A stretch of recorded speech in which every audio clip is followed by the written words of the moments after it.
اور تم کہتے ہو کہ تم اکیلے ہو، کوئی تمہارا ولی اور مددگار نہیں۔ جب دونوں جہان کے مالک نے کہا ہے تمہیں کہ میں تمہارے ساتھ ہوں جہاں کہیں بھی تم ہو، پھر تم تنہا کیسے ہو سکتے ہو؟ تم کہتے ہو تمہارا کوئی ساتھی اور مددگار نہیں۔ تو پھر قرآن کریم میں اللہ رب العزت کیا فرماتے ہیں کہ بلکہ اللہ ہی تمہارا مولا ہے اور وہی بہترین مددگار ہے۔ تم کہتے ہو تم کسی کے لیے اہم نہیں ہو، کوئی تمہیں محبت نہیں کرتا، کوئی تمہارا دکھ نہیں سمجھتا، جبکہ اللہ رب العزت تم سے 70 ماؤں سے زیادہ محبت کرتا ہے۔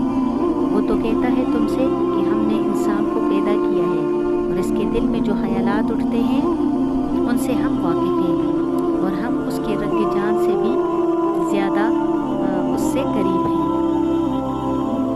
اور لوگ جب کہتے ہیں نا کہ تم سے کہ یہ سختی تمہارے اعمال کا نتیجہ ہے، تو یہ بات ذہن نشین کر لو کہ اللہ رب العزت نے خود تم سے آزمائش کا وعدہ فرمایا ہے کہ یقیناً تمہارے مالوں اور جانوں سے تمہاری آزمائش کی جائے گی۔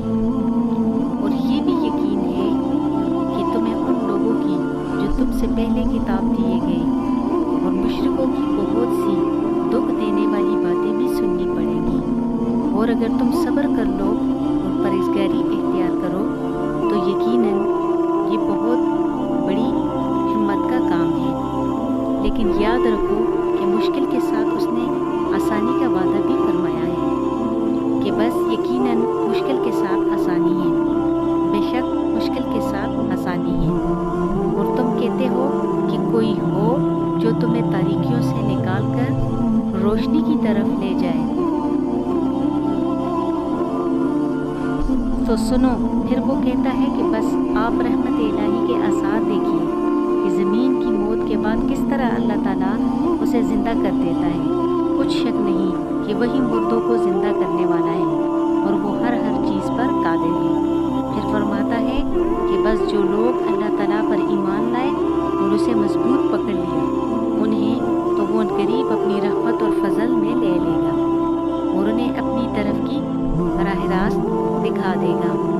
تو پھر بتاؤ، تم اب بھی اکیلے ہو یا پھر 7 آسمانوں اور زمینوں کا مالک کا ساتھ ہے تمہارے؟ یہ مایوسی اور نا امیدی تمہیں رب کائنات سے دور کرنے کا باعث بنتی ہے۔ زندگی میں لاکھ اتار چڑھاؤ آئے، لیکن تم اپنے رب پر مکمل یقین رکھنا، بھروسہ رکھنا کہ کوئی ہو یا نہ ہو تمہارا مددگار، لیکن وہ مالک کن تمہارا مددگار ہے۔ وہ جو معجزوں کا خدا ہے وہ تمہیں اپنی کرامت سے اتنا نوازے گا کہ تم راضی ہو جاؤ گے۔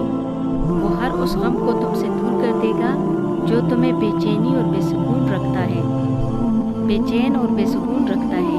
بے شک وہ دلوں کو مطمئن کرنا خوب جانتا ہے اور وہ اپنے وعدوں کا بڑا پاسدار ہے۔